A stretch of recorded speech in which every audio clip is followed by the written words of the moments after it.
Malaysia tidak memberi amaran berpanjangan. Kesimpulan Profesor Universiti Harvard, jika melepasi had, mereka akan bertindak serta-merta. Keadaan begitu sunyi, terlalu sunyi. Dunia menafsirkan kesunyian itu sebagai kelemahan. Mereka fikir jika diasak, ia akan mengalah. Mereka yakin jika ditekan, ia akan tunduk. Kerana sejarah membuktikannya. Sebuah negara kecil yang tersepit di antara kuasa-kuasa besar, tanpa sumber daya yang melimpah, di semenanjung yang kecil, mana mungkin mampu bertahan. Semua orang percaya begitu. Jadi, mereka melintasi batas. Sekali, dua kali, tiga kali. Tiada amaran diberikan. Hampir tiada sebarang bantahan. Ia hanya memerhati dalam diam. Dunia menafsirkannya sebagai tanda penyerahan. Tetapi, sesuatu yang aneh mula berlaku. Mereka yang melintasi batas itu mula tumbang, satu demi satu. Tanpa suara, tanpa amaran, dengan cara yang tidak boleh diubah lagi. Apabila serangan balas bermula, semuanya sudah terlambat. Tiada lagi ruang untuk melarikan diri, tiada lagi peluang untuk berunding. Semuanya sudah berakhir. Pada mulanya, ia dianggap sebagai satu kebetulan. Kali kedua, dianggap nasib baik. Tetapi apabila ia berulang untuk kali ketiga dan keempat, dunia mula sedar. Ini bukan kebetulan. Ia adalah satu corak, satu strategi. Satu cara untuk terus hidup yang telah diasah selama beratus-ratus tahun yang tidak dapat ditiru oleh sesiapa pun. Bagaimana negara itu mampu melakukan semua ini? Mengapa mereka menamatkan riwayat lawan tanpa sebarang amaran? Dan mengapa tiada siapa pun yang dapat meramalkan serangan balas itu? Nama negara itu ialah Malaysia. Sekarang saya akan ceritakan kisah yang menakjubkan ini. Sebelum itu, jika anda boleh menekan butang suka yang hanya mengambil masa 1 saat, ia akan memberi sokongan yang amat besar kepada penghasilan video ini. Baiklah, mari kita mulakan. Saya Adam bin Sulaiman, seorang pelajar sarjana dalam bidang hubungan antarabangsa di Harvard Kennedy School. Satu kelas yang saya ambil pada semester lepas telah mengubah hidup saya sepenuhnya. Sejujurnya, pada mulanya saya tidak menaruh harapan yang tinggi. Tajuk kelas itu ialah Kajian Perbandingan Budaya Strategik di Asia Tenggara.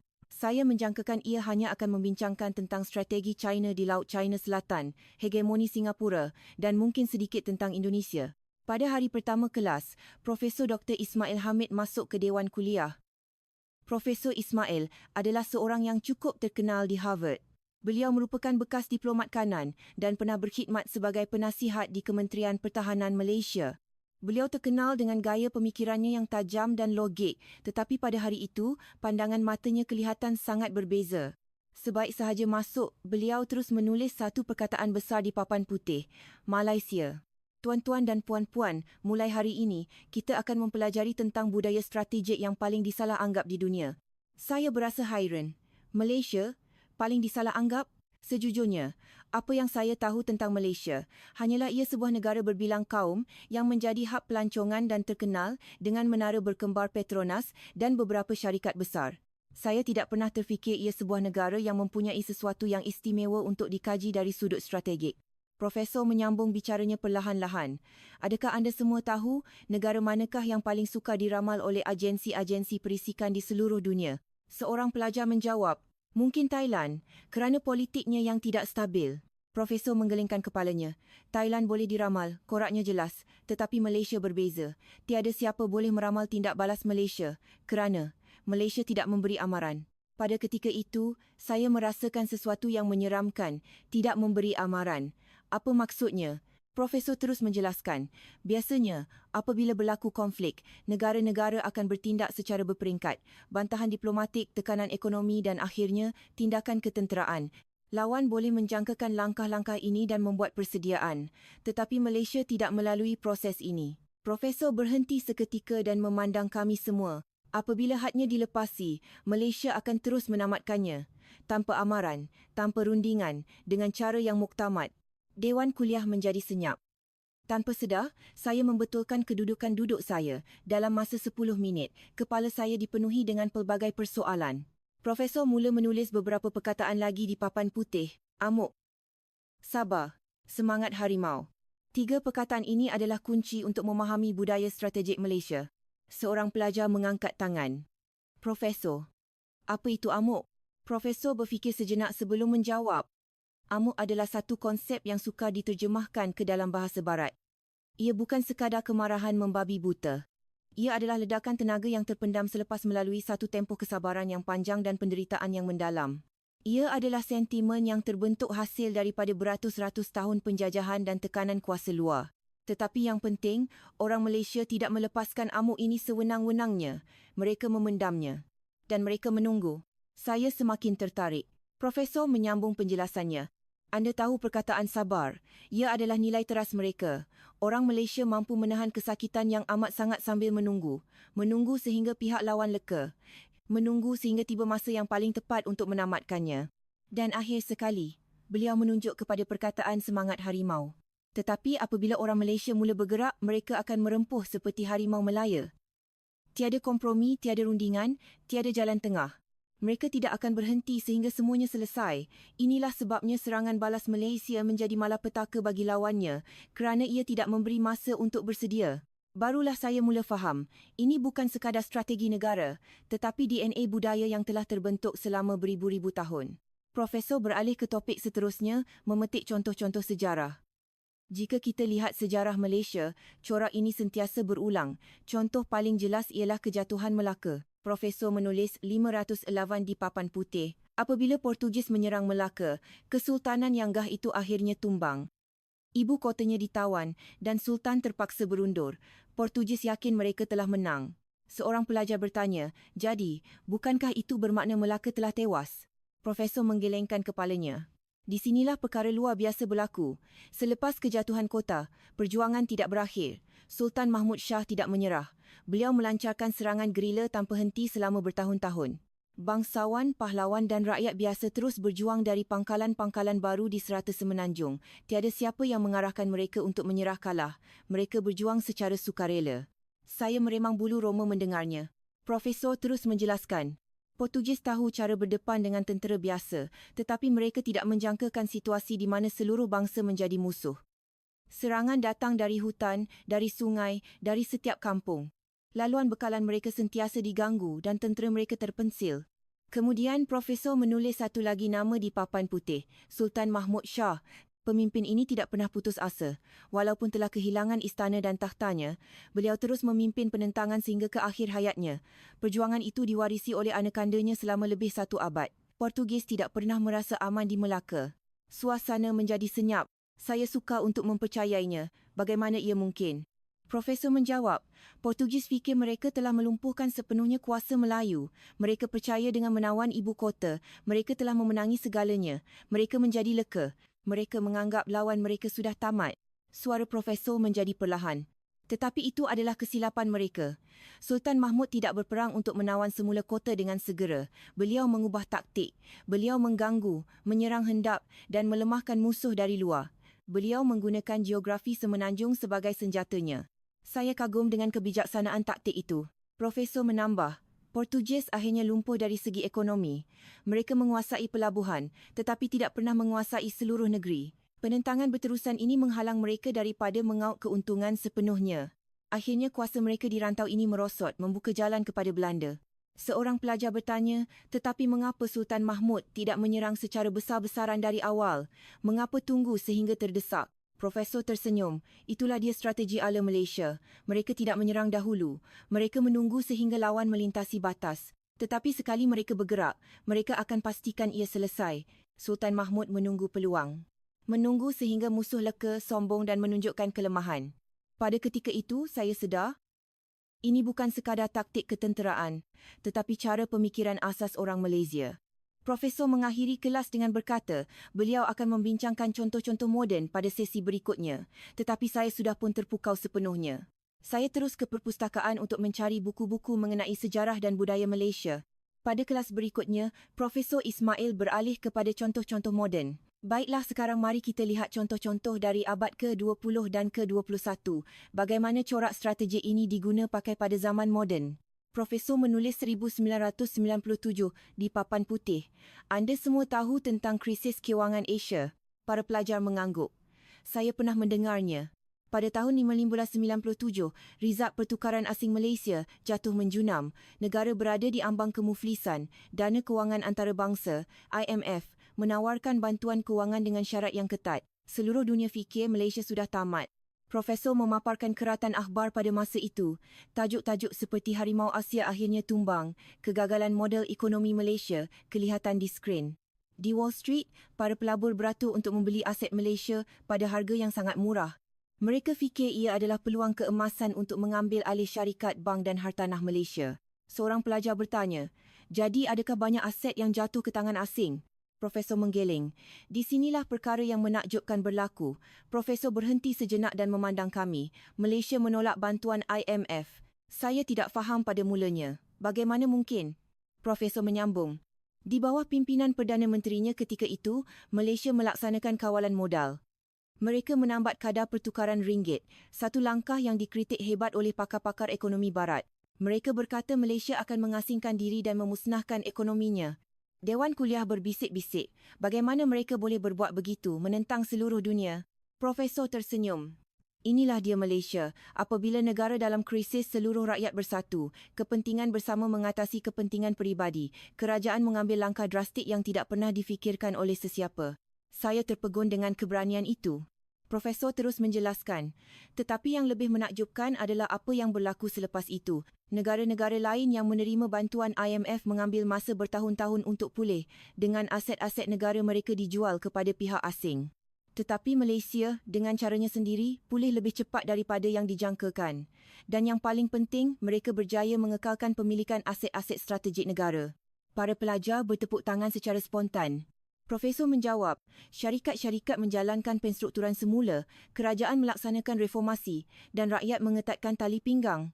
Dalam proses ini, syarikat-syarikat Malaysia menjadi lebih kuat.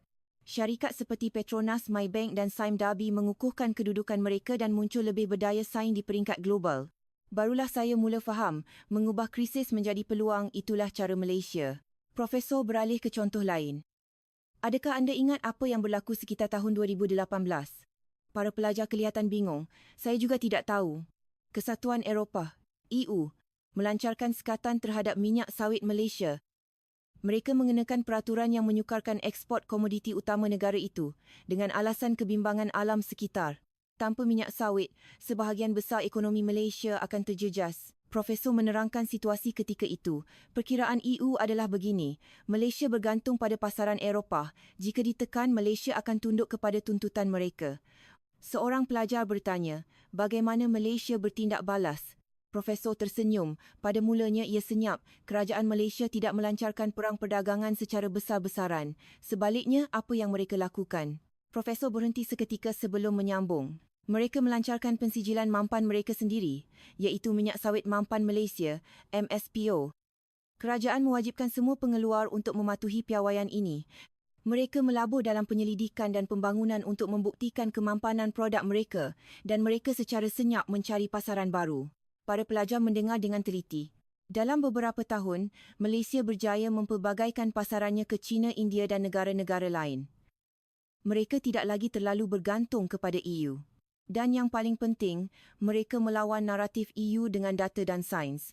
Mereka tidak menjerit, mereka bertindak. Dewan Kuliah bergema dengan bisikan kagum. Profesor menambah, sekarang syarikat-syarikat Eropah pula yang bimbang kehilangan akses kepada minyak sawit mampan yang berkualiti. Cubaan untuk menekan akhirnya memakan diri sendiri. Pasaran EU untuk minyak sawit Malaysia mungkin berkurangan, tetapi Malaysia telah menemui dunia yang lebih luas. Saya berasa seram sejuk mendengar cerita itu. Profesor merumuskan, inilah korak Malaysia. Apabila had dilintasi, mereka bersedia dalam diam dan mereka menamatkannya. EU cuba menekan Malaysia tetapi sebaliknya kehilangan pengaruh. Tanpa amaran, tanpa rundingan, ia selesai begitu sahaja. Seorang pelajar di barisan hadapan mengangkat tangan. Profesor, tetapi mengapa Malaysia tidak memberi amaran? Jika mereka beritahu lebih awal, mungkin kedua-dua pihak boleh berunding. Profesor Ismail berfikir sejenak sebelum menjawab. Soalan yang sangat bagus. Terdapat beberapa sebab. Profesor menulis 3 kata kunci di papan putih. Pembelajaran sejarah, kelebihan strategik, ciri budaya. Pertama, pembelajaran sejarah. Malaysia telah dijajah oleh pelbagai kuasa selama lebih 400 tahun. Portugis, Belanda, British, Jepun. Dalam proses itu, mereka belajar satu perkara. Amaran tidak berkesan. Profesor menyambung. Apabila negara yang lebih kecil memberi amaran kepada negara yang lebih kuat, negara kuat itu akan mentertawakannya. Malah, mereka akan lebih menekan. Jadi, daripada memberi amaran, Malaysia membuat persiapan. Mereka membina kekuatan secara senyap dan apabila peluang tiba, mereka bertindak sekaligus. Saya mengangguk. Ia masuk akal dari konteks sejarah. Kedua, kelebihan strategik. Memberi amaran akan membuatkan pihak lawan bersedia. Tetapi jika bergerak tanpa amaran, pihak lawan tidak mempunyai masa untuk bertindak balas. Inilah sebabnya serangan balas Malaysia tidak dapat diramalkan. Kerana tiada siapa tahu bila, di mana dan bagaimana ia akan datang. Profesor memberi analogi. Dalam silat, tumbukan yang paling berbahaya adalah yang tidak dapat dilihat. Jika lawan nampak ia datang, dia boleh mengelak. Tetapi jika tidak, ia tidak dapat dielak. Serangan balas Malaysia adalah seperti itu. Tidak kelihatan, tiba-tiba sahaja sampai. Analogi yang sangat mengagumkan. Ketiga, ciri budaya. Orang Malaysia lebih mementingkan tindakan daripada kata-kata. Mereka adalah budaya yang membuktikan melalui hasil. Bercakap besar sebelum melakukan sesuatu dianggap sebagai perbuatan yang tidak sopan. Itulah sebabnya orang Malaysia bekerja dalam diam dan hanya bersuara selepas hasilnya terbukti. Profesor memetik satu peribahasa Melayu. Di Malaysia ada pepatah yang berbunyi, diam-diam ubi berisi. Maksudnya, orang yang benar-benar hebat tidak akan bercakap besar. Mereka senyap-senyap berusaha dan suatu hari nanti, semua orang akan melihat mereka telah menjadi pokok yang besar. Saya sangat kagum dengan pepatah itu. Profesor mula memberikan contoh lain. Sekarang, mari kita lihat contoh dalam bidang ekonomi. Jika kita kaji strategi syarikat-syarikat Malaysia, corak ini lebih jelas kelihatan. Profesor menulis Petronas di papan putih. Pada tahun 1970-an, apabila Petronas ditubuhkan untuk menguruskan sumber minyak dan gas negara, semua syarikat minyak gergasi barat memandang rendah kepadanya. Mereka fikir, apalah yang sebuah syarikat dari negara membangun boleh lakukan? Seorang pelajar bertanya, tetapi bagaimana mereka berjaya? Profesor menjelaskan, Petronas bersedia dalam diam. Mula-mula, mereka belajar teknologi daripada syarikat-syarikat asing. Mereka bekerjasama sambil menyerap ilmu dan kepakaran. Pada masa yang sama, mereka melabur secara rahsia dalam pembangunan teknologi mereka sendiri, terutamanya dalam gas asli cecair, LNG. Profesor berhenti seketika sebelum menyambung. Dan pada tahun 1990-an peluang itu tiba. Apabila permintaan global untuk LNG meningkat, Petronas sudah bersedia. Mereka melonjak ke hadapan dengan pantas. Syarikat-syarikat gergasi barat tidak sempat bertindak balas. Mendengar cerita itu, saya sedar bahawa strategi Petronas adalah sama seperti corak kebangsaan mereka. Profesor menerangkan situasi semasa. Sekarang, Petronas adalah antara syarikat tenaga terkemuka di dunia. Ia merupakan peneraju global dalam teknologi LNG. Syarikat-syarikat yang pernah memandang rendah kepadanya kini menjadi rakan kongsi atau pesaingnya. Dan Petronas tidak pernah memberi amaran, mereka hanya membuktikannya dengan hasil. Seorang pelajar berkata dengan kagum, bunyinya seperti pembunuh upahan yang senyap. Profesor tersenyum. Ya, istilah yang bagus. Syarikat-syarikat Malaysia adalah pembunuh upahan yang senyap. Mereka datang tanpa bunyi dan selesai dalam satu gerakan. Profesor beralih kepada contoh syarikat lain. Proton juga begitu. Apabila Proton dilancarkan pada tahun 1980-an, ramai yang mempersendakannya.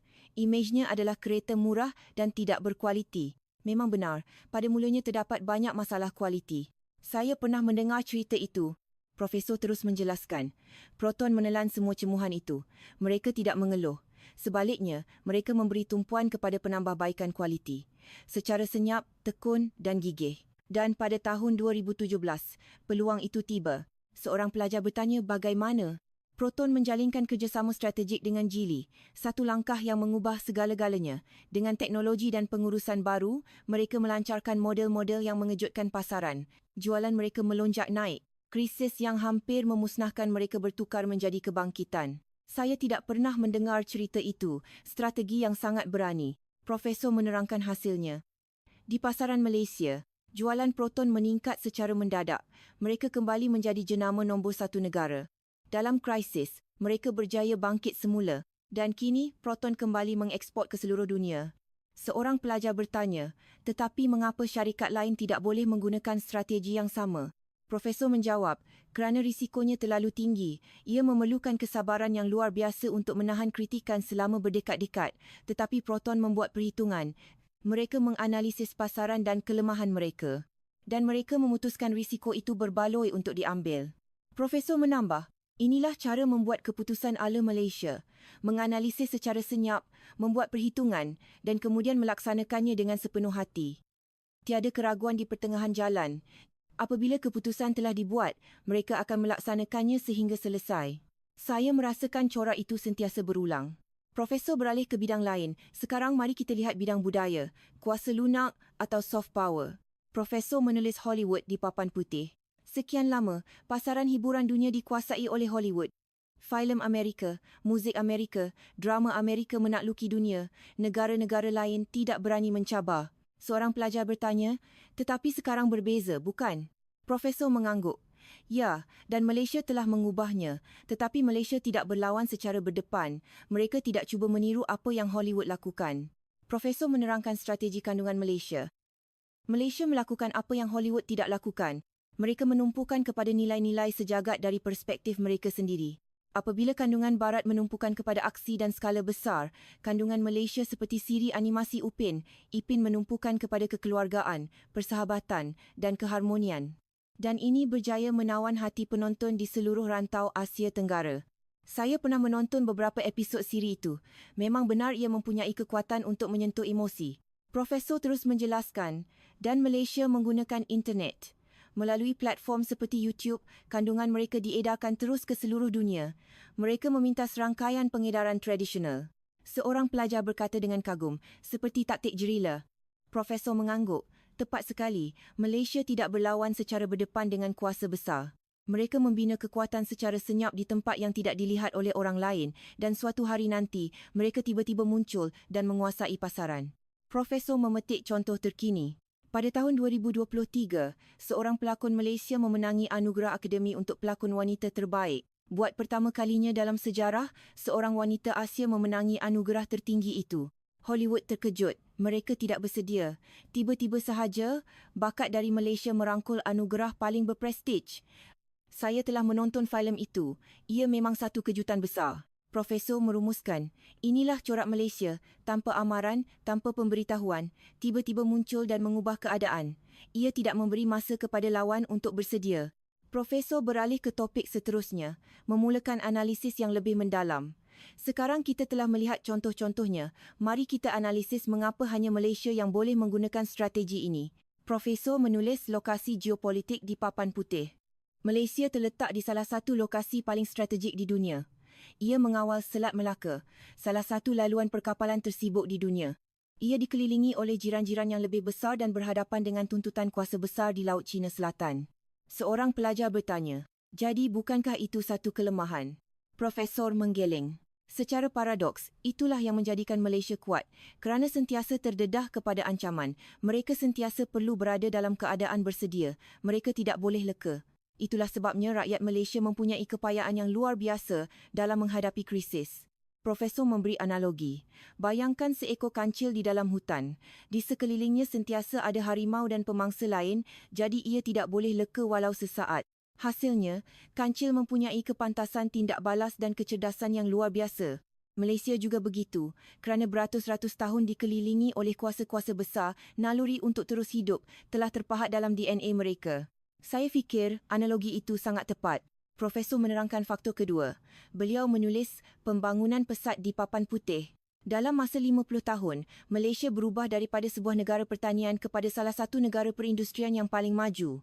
Apa yang Eropah ambil masa 200 tahun untuk capai, Malaysia lakukannya dalam 50 tahun. Ini adalah sesuatu yang jarang berlaku dalam sejarah manusia. Seorang pelajar bertanya, apa kaitannya dengan topik ini? Profesor menjawab, pembangunan pesat memerlukan pengorbanan dan tekanan yang luar biasa. Dalam satu generasi, masyarakat berubah daripada masyarakat agraria kepada masyarakat berinformasi. Dalam proses itu, rakyat Malaysia telah memaksimumkan keupayaan mereka untuk menyesuaikan diri dengan perubahan dan keupayaan ini diguna pakai dalam menghadapi krisis. Profesor menambah, orang Malaysia tidak takut kepada perubahan. Sebaliknya, mereka melihat perubahan sebagai peluang. Apabila negara lain panik menghadapi krisis, orang Malaysia akan berfikir bagaimana kita boleh mengubah keadaan ini. Mendengar itu saya mengangguk. Memang benar, orang Malaysia kelihatan kuat dalam menghadapi krisis. Profesor menerangkan faktor ketiga. Beliau menulis perpaduan kolektif di papan putih. Malaysia adalah negara berbilang kaum, bahasa dan agama. Ini adalah satu cabaran yang besar. Negara-negara berbilang kaum seringkali berpecah apabila krisis melanda. Tetapi di Malaysia, apabila berhadapan dengan ancaman luar, mereka cenderung untuk bersatu. Profesor mengingatkan kami tentang krisis kewangan. Ingat semula bagaimana mereka menghadapi krisis kewangan. Rakyat dari semua lapisan masyarakat bersatu menyokong langkah-langkah kerajaan. Untuk perkara seperti ini boleh berlaku, perlu ada tahap kepercayaan dan perpaduan yang sangat tinggi di kalangan rakyat. Pada ketika itu, saya mula memahami sedikit demi sedikit mengapa Malaysia begitu istimewa. Profesor menerangkan faktor keempat. Beliau menulis sublimasi amuk di papan putih. Ingat emosi yang dipanggil amuk tadi? Emosi ini menjadi pendorong bagi rakyat Malaysia. Profesor menyambung, amuk bukan sekadar kemarahan atau dendam, ia adalah tenaga yang terpendam. Jika tenaga ini dilepaskan secara merosakkan, ia menjadi keganasan. Tetapi jika dilepaskan secara membina, ia menjadi penciptaan. Orang Malaysia mempunyai keupayaan untuk menyalurkan amuk ini menjadi pencapaian. Seorang pelajar bertanya, secara spesifik, bagaimana? Fikirkan tentang 450 tahun penjajahan. Rakyat Malaysia kehilangan kedaulatan mereka. Amuk yang terpendam itu menjadi pendorong kepada pembangunan ekonomi selepas kemerdekaan.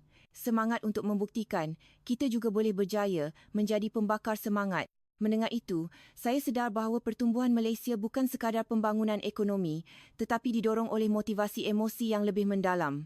Profesor menekankan satu perkara penting, dan rakyat Malaysia tidak meluahkan amuk ini secara langsung kepada pihak lawan. Sebaliknya, mereka membuktikannya melalui hasil. Mereka tidak membalas dendam dengan kata-kata, tetapi dengan kejayaan. Inilah intipati serangan balas tanpa amaran Malaysia. Analisis yang sangat mendalam. Profesor menerangkan faktor kelima. Beliau menulis kegairahan pendidikan di papan putih. Kegairahan rakyat Malaysia terhadap pendidikan sangat terkenal, tetapi pernahkah anda terfikir dari mana datangnya kegairahan ini?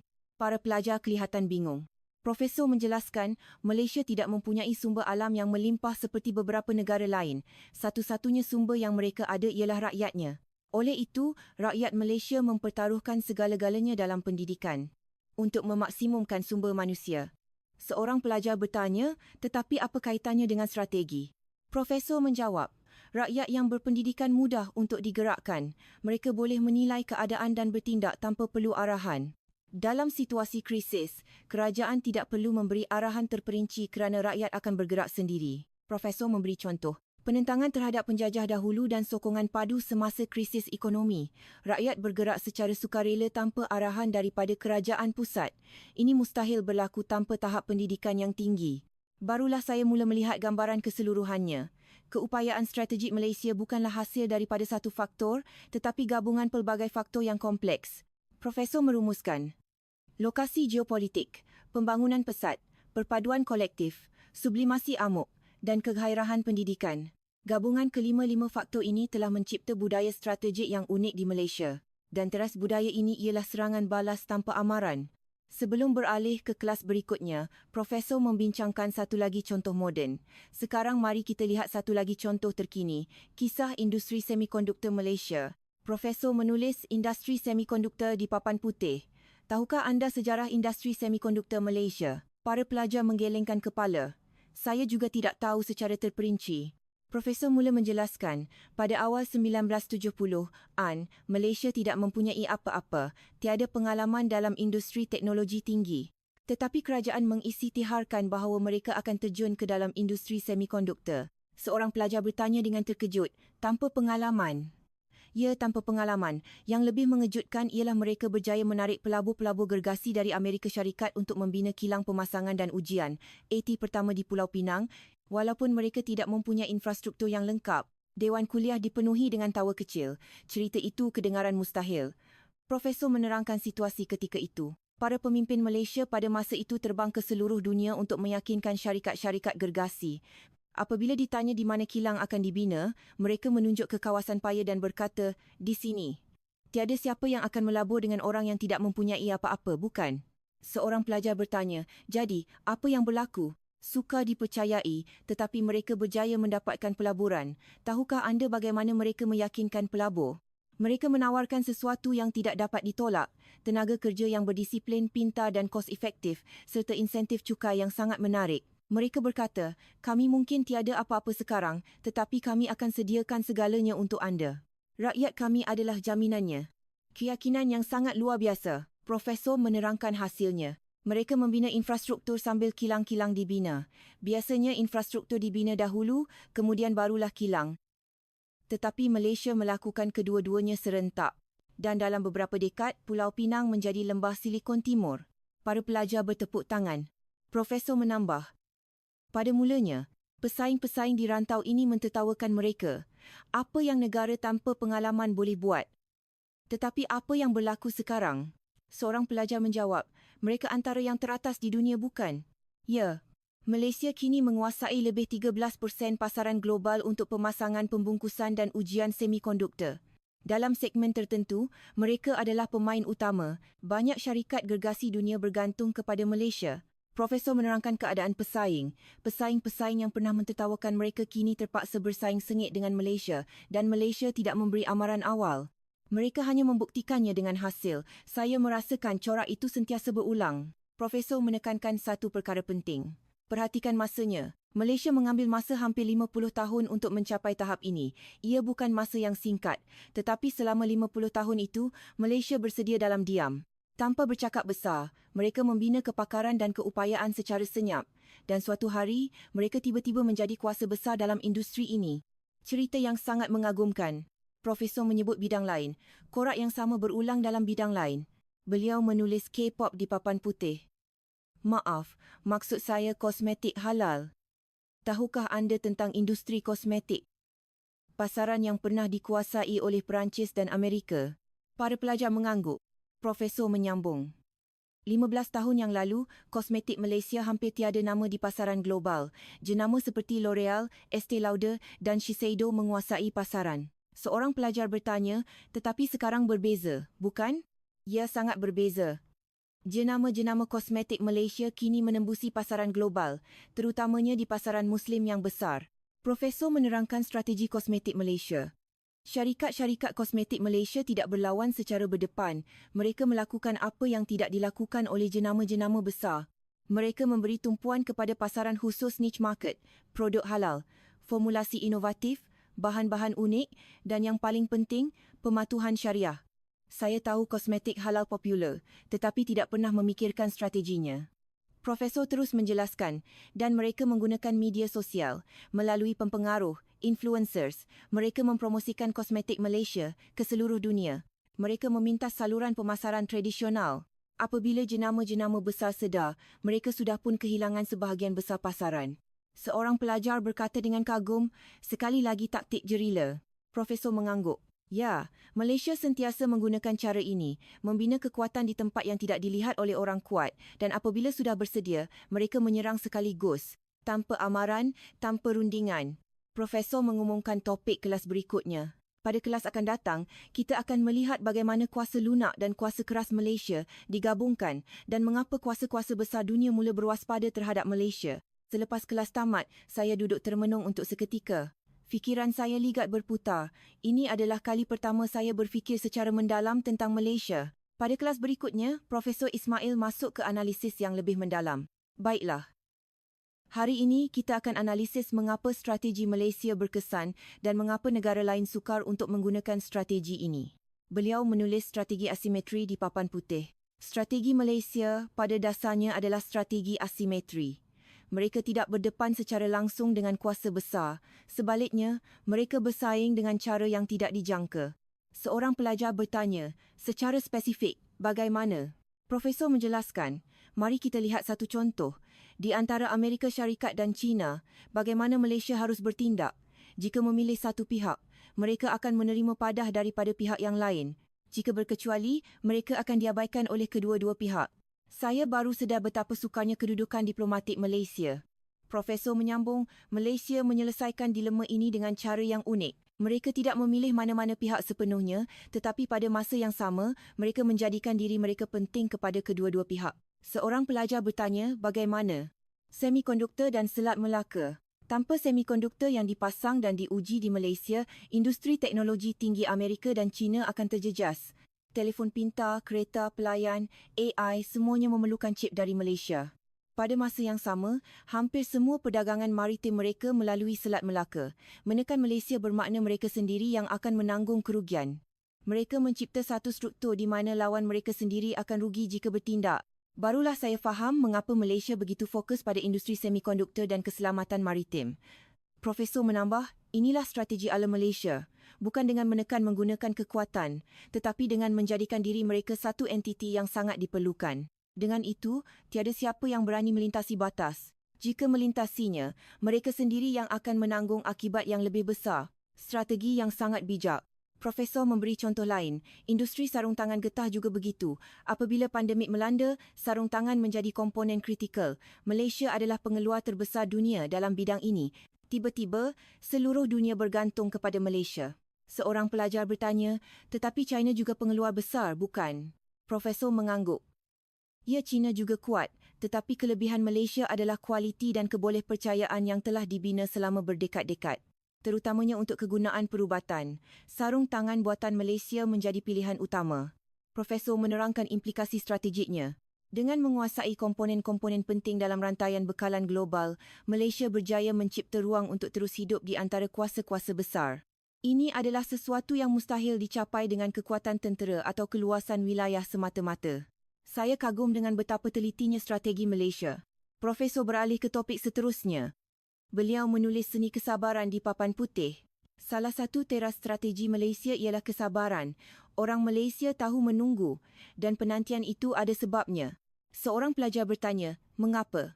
Profesor menjelaskan, kebanyakan orang menjangkakan tindak balas segera. Jika seseorang melintasi batas, mereka fikir pihak lawan akan terus marah atau menyerang balas. Tetapi Malaysia tidak berbuat begitu. Profesor memberi analogi. Bayangkan permainan catur. Apabila lawan membuat gerakan agresif, jika anda terus bertindak balas, anda akan terikut dengan rentak lawan. Tetapi jika anda berhenti sejenak, melihat keseluruhan papan catur dan mengira 5 langkah ke hadapan, anda boleh membuat tindak balas yang lebih berkesan. Saya fikir analogi itu sangat sesuai. Profesor menyambung, Malaysia tidak bertindak balas serta-merta apabila diserang. Sebaliknya, mereka menganalisis keadaan, mengenal pasti kelemahan lawan dan menunggu masa yang paling sesuai. Itulah sebabnya serangan balas Malaysia sentiasa membawa maut.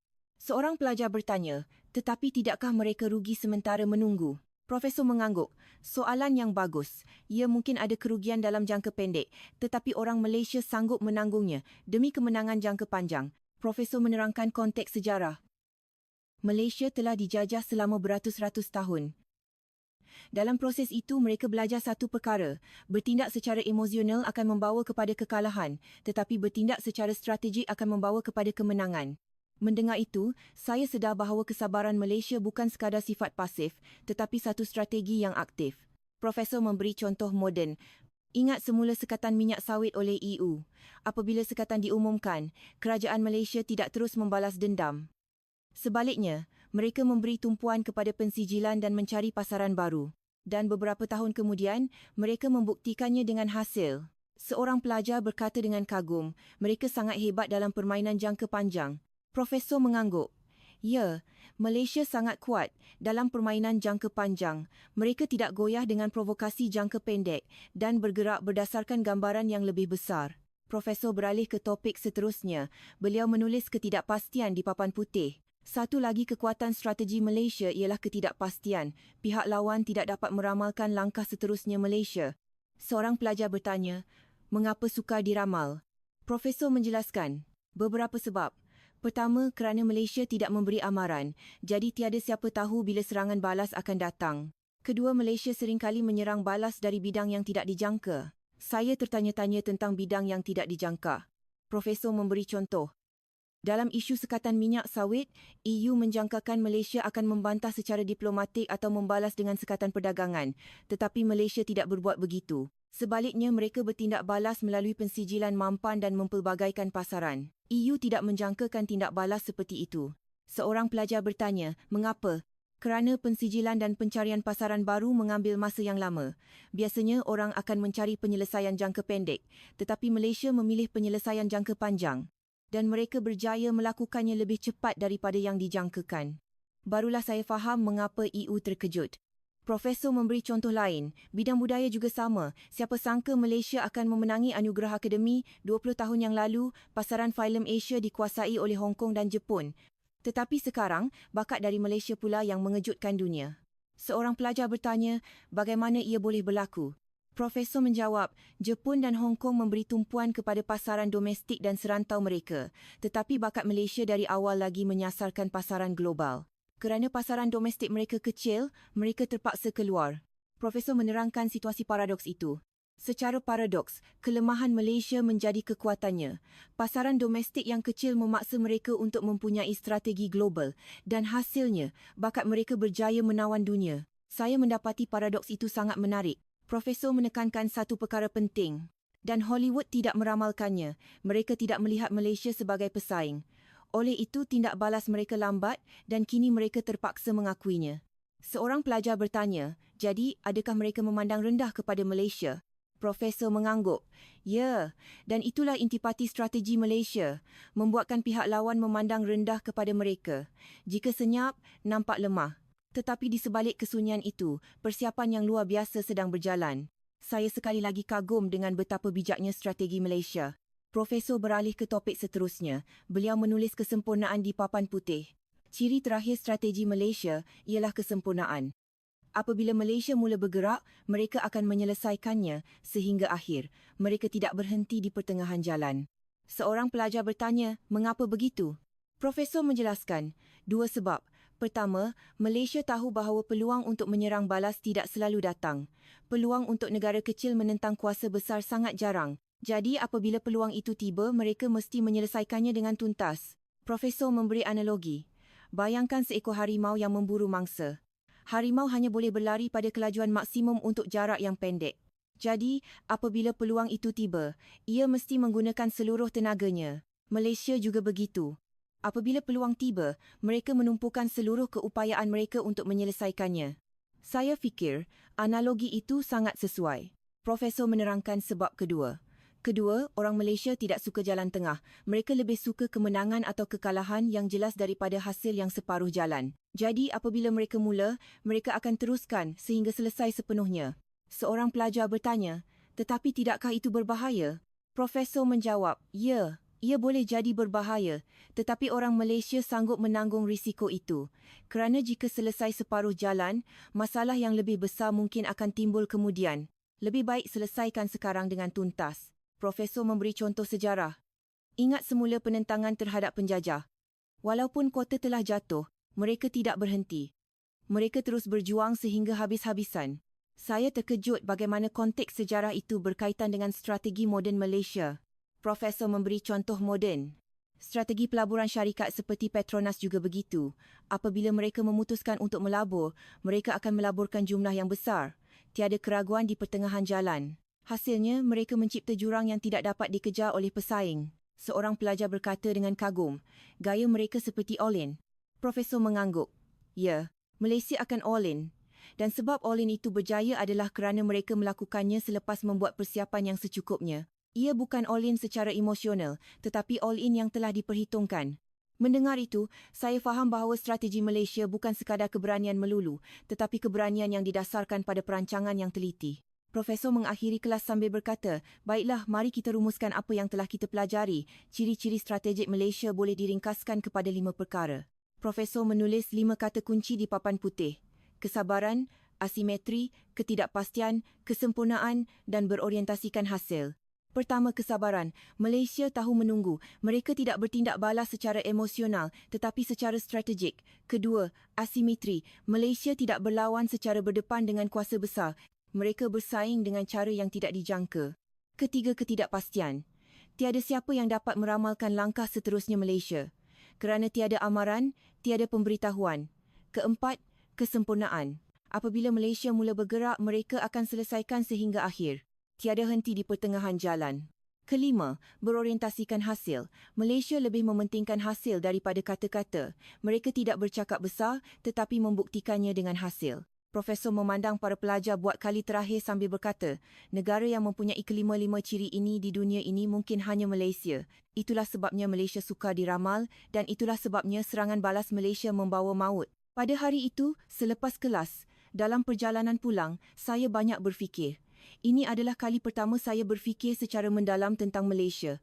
Dan saya sedar satu perkara yang pasti. Jangan sesekali memandang rendah kepada Malaysia. Pada kelas terakhir, Profesor Ismail bercakap tentang masa kini dan masa depan.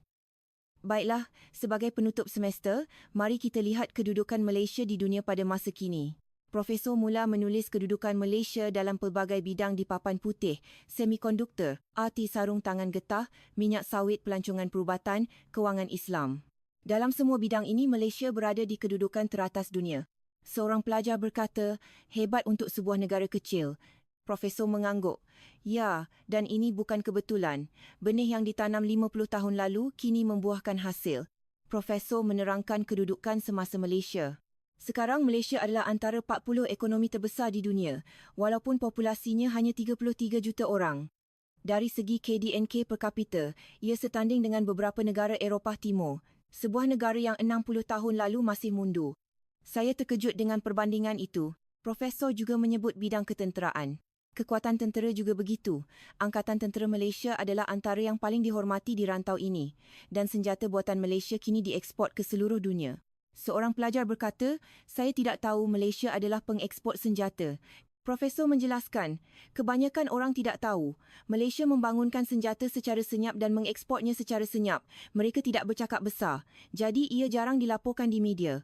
Sekali lagi, saya menemui corak itu, bersedia secara senyap dan membuktikannya dengan hasil.